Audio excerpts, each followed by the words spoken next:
주님을 향한 마음 러빙일 매일 묵상 시간입니다. 오늘 이 시간도 주님 앞에 나와 엎드려 우리의 마음에 있는 모든 것, 그 누구에게도 말할 수 없지만 오직 주님께는 다 내려놓고 우리의 상한 마음을 주님께서 위로해 주실 것을 믿고 이 시간 주님 앞에 달려 나아가는 시간이 되기를 바랍니다. 우리가 사모하는 만큼, 주님께 간절히 간구하고 부르짖은 만큼 하나님께서 우리에게 응답하여 주실 줄로 믿고 이 시간 성령께서 우리를 사로잡아 주시고 말씀의 깊은 은혜를 누리는 그 은혜가 우리 가운데 있기를 사모하며 주님 앞에 나아가는 우리 모두가 되기를 바랍니다. 하나님이여, 찬송이 시온에서 주를 기다리오며 사람이 서원을 주께 이행하리이다. 기도를 들으시는 주여, 모든 육체가 주께 나아오리이다. 죄악이 나를 이겼사오니 우리의 허물을 주께서 사하시리이다. 주께서 택하시고 가까이 오게 하사 주의 뜰에 살게 하신 사람은 복이 있나이다. 우리가 주의 집 곧 주의 성전의 아름다움으로 만족하리이다. 우리 구원의 하나님이시여, 땅의 모든 끝과 먼 바다에 있는 자가 의지할 주께서 의를 따라 어미하신 일로 우리에게 응답하시리이다.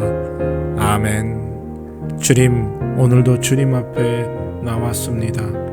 하나님께 찬송과 영광을 돌립니다. 하나님, 우리의 기도를 들어주시옵소서. 하나님, 그 누구도 말할 수 없는 내 마음에 있는 답답함, 절박함 하나님께 드리오니 주님 받아주시고 위로하여 주시고 소망과 믿음으로 어려움을 이겨낼 수 있는 은혜를 허락하여 주시옵소서. 오늘 이 시간도 주님께서 성령의 충만함을 허락하시고 말씀에 사로잡히는 은혜 더하여 주시어서 말씀의 은혜로 승리하는 하루가 되게 하여 주시옵소서. 이 시간 우리 가운데 임재하여 주시기를 기도하옵고 감사드리며 예수님의 이름으로 기도드립니다. 아멘. 오늘 함께 드리기 원하는 찬양의 제목은 나의 피난처 예수. 주님을 의지하고 주님께 나아가는 이 시간 되기를 바랍니다. 같이 찬양하겠습니다.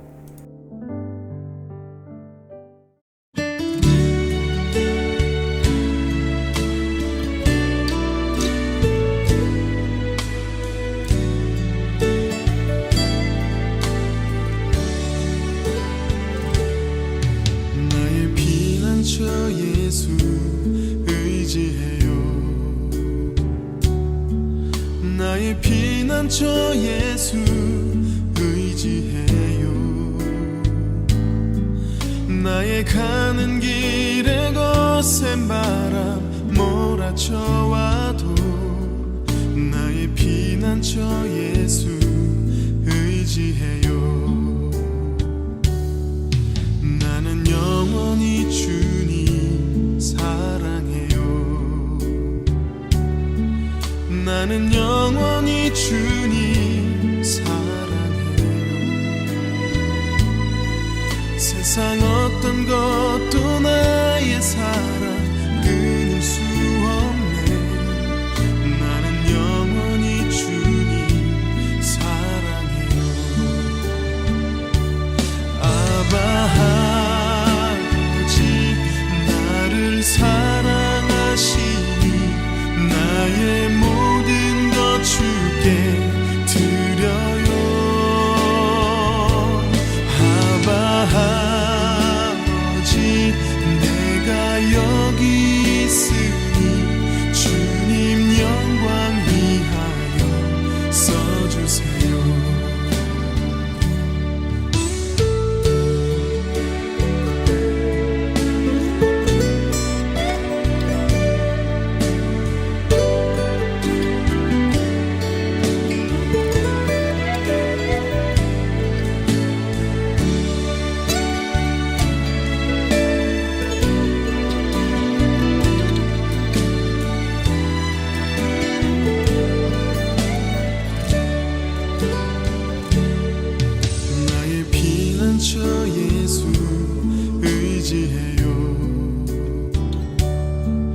나의 피난처 예수 의지해요.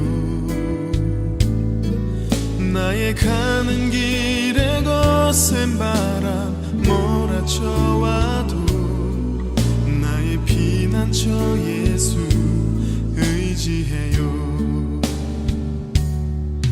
나는 영원히 주님 사랑해요. 나는 영원히 주님 사랑해요. 세상 어떤 것도 나의 사랑 끊을 수 없네. 나는 영원히 주님 사랑해요. 아바 아버지 나를 사랑하시니 나의 모든 것 주께 드려요.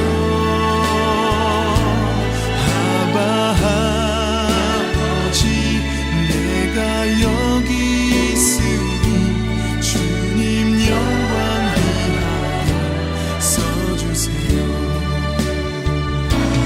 아바 아버지 나를 사랑하시니 나의 모든 것 주께 드려요.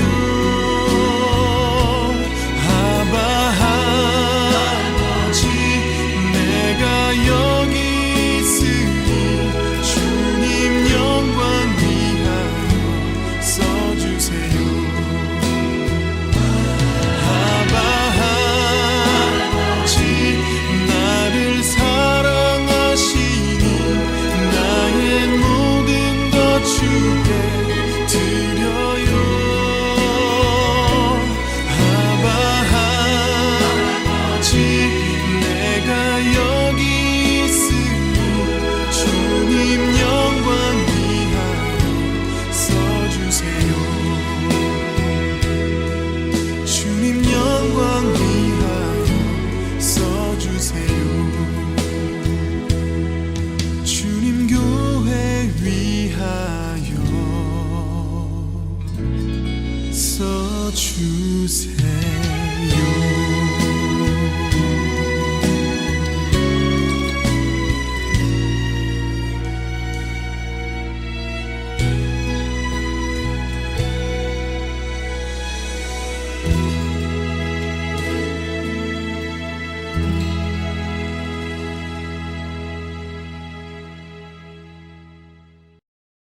하나님 말씀 요한복음 11장 45절에서 53절입니다. 요한복음 11장 45절에서 53절 찾으시고 다 같이 사모하는 마음으로 함께 읽겠습니다. 마리아에게 와서 예수께서 하신 일을 본 많은 유대인이 그를 믿었으나 그 중에 어떤 자는 바리새인들에게 가서 예수께서 하신 일을 알리니라. 이에 대제사장들과 바리새인들이 공회를 모으고 이르되 이 사람이 많은 표적을 행하니 우리가 어떻게 하겠느냐? 만일 그를 이대로 두면 모든 사람이 그를 믿을 것이요 그리고 로마인들이 와서 우리 땅과 민족을 빼앗아 가리라. 그 중에 한 사람 그해 대제사장인 가야바가 그들에게 말하되 너희가 아무것도 알지 못하는도다. 한 사람이 백성을 위하여 죽어서 온 민족이 망하지 않게 되는 것이 너희에게 유익한 줄을 생각하지 아니하는도다. 이 말은 스스로 함이 아니요 그해 대제사장이므로 예수께서 그 민족을 위하시고 또 그 민족만 위할 뿐 아니라 흩어진 하나님의 자녀를 모아 하나가 되게 하기 위하여 죽으실 것을 미리 말함이로라. 이날부터는 그들이 예수를 죽이려고 모의하니라. 이제 오늘 주님 말씀 다시 읽고 깊이 생각하며 하나하나 살펴 읽고 묵상할 때 주님께서 우리에게 들려주시기 원하는 세미한 음성 듣기를 사모하고 말씀 가운데 깨닫고 사로잡히는 은혜로 말미암아 오늘 하루도 주님 닮아가는 그리고 그 말씀대로 살아가는 은혜와 능력을 덧입기를 사모하며 다 같이 주님 말씀 묵상하겠습니다.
죽었던 사람이 살아났다는 이야기를 그 증인이 와서 말하는 말을 듣고 바리새인들과 종교 지도자들은 우리 땅과 민족을 빼앗아가리라 라는 말을 합니다. 기가 막히지 않습니까? 사람으로는 행할 수 없는 기적, 죽었던 사람이 살아나는 그 부활을 경험하고 나서도 그 부활의 간증을 듣고도 여전히 유대인들과 바리새인들과 종교 지도자들은 자기들이 가지고 있는 예루살렘 성 그리고 자기들이 소유한 것을 잃어버리는 것에 대한 관심이 더 컸습니다. 어떻게 이럴 수 있을까요? 그런데 사람은 자기가 믿고 자기가 원하는 그것 한 가지에 빠지면 다른 모든 것을 볼 수 없게 된다는 거죠. 아무것도 다른 것을 볼 수 있는 힘을 잃어버리게 됩니다. 그것이 인간이 한없이 지혜로우면서도 영리하면서도 또 어리석은 존재라는 것을 깨닫게 됩니다. 죽었던 나사로가 살아나는 그 기적을 보고도 나사로의 장례식에 참여했던 많은 사람들 중에 그 기적을 보고 예수님을 믿은 사람들도 있었습니다. 메시아를 만났지요. 그리고 그 기적을 통해서 하나님을 보게 되었습니다. 그 사람들에게 하나님이 큰 은혜를 주셨기 때문이지요. 하나님이 주신 구원의 선물을 받을 수 있었던 것입니다. 하지만 그렇지 않은 사람도 있었다는 것을 오늘 본문에서 우리가 다시 보게 됩니다. 왜? 그들은 하나님이 베푸신 그 놀라운 기적을 보고도 하나님의 존재를 믿지 못할까요? 왜 하나님이 요즘도 기적을 베풀지 않으실까? 그런 생각을 하곤 하지 않으십니까? 만약 하나님이 기적을 베푸신다면 얼마나 많은 사람이 예수님을 믿게 될 수 있을 거라 생각하시지 않습니까? 하지만 오늘 말씀에서 우리가 보는 것처럼 기적으로만 영혼이 구원받을 수 없다는 겁니다. 기적을 베풀어 기적을 보고 기적을 체험한 사람이라 할지라도 그 모든 영혼들이 다 하나님께로 돌아올 수 있을 거라는 생각이 얼마나 어리석은 것인지 오늘 말씀에서 분명히 보여줍니다. 물론 기적과 또 놀라운 표적을 하나님이 보여주실 때 인간들은 하나님이 정말 놀라운 존재가 존재하고 있구나라는 것은 인지할 수 있겠지요. 일시적으로 그 거대함 앞에 그 위대함 앞에 잠시 머리는 숙일 수 있을지 모릅니다. 그러나 그것이 예수님을 믿게 하는 진리를 받아들이고 예수 그리스도를 영접하는 일에까지 미치지 못한다는 사실입니다. 여기서 우리는 놀라운 은혜를 누릴 수 있지요. 우리는 정말 죽었다가 살아나는 사람의 부활, 그 놀라운 기적을 보지 못했지만 하나님을 믿고 있다는 사실입니다. 예수 그리스도가 구세의 주임을 영접했다는 사실입니다. 이것은 결국 하나님이 우리에게 주신 선물이요 은혜라는 사실입니다. 그래서 정말 참 기적은 기적을 보지 않고도 우리가 하나님을 믿고 있다는 사실, 그것이 기적이라는 거죠. 즉 우리 모두는 기적의 주인공인 사실입니다. 오늘 하루를 살아가면서 기적을 보고 예수를 믿은 것이 아니라 하나님의 말씀 안에서 하나님 말씀으로 깨닫고 예수를 믿게 되었음을 다시 한번 깨닫고 주의 말씀을 사모하고 주의 말씀 앞에 더욱 매달리는 우리 모두가 되기를 바랍니다. 하나님, 세상은 기적을, 표적을 찾고 구하지만 그것으로 하나님을 영접하고 예수 그리스도를 믿게 하지 못한다는 것, 그것을 오늘 말씀 속에서 깨닫습니다. 나사로의 부활을 체험하고도 예수님을 믿지 않고 오직 자기들이 가진 것만을 빼앗길까 염려하는 그 어리석은 사람들을 봅니다. 기적을 체험하지도 않고도 주의 말씀으로 예수님을 믿고 하나님의 자녀가 되게 하신 그 놀라운 은혜, 이것이 기적임을 온전히 깨닫는 은혜를 허락하여 주시옵소서. 오늘도 주 안에서 승리하는 하루, 기적의 주인공으로 살아가는 하루가 되게 하여 주시옵소서. 감사드리며 예수님의 이름으로 기도드립니다. 아멘. 오늘 하루도 기적의 주인공답게 살아가는 하루가 되시기를 바랍니다.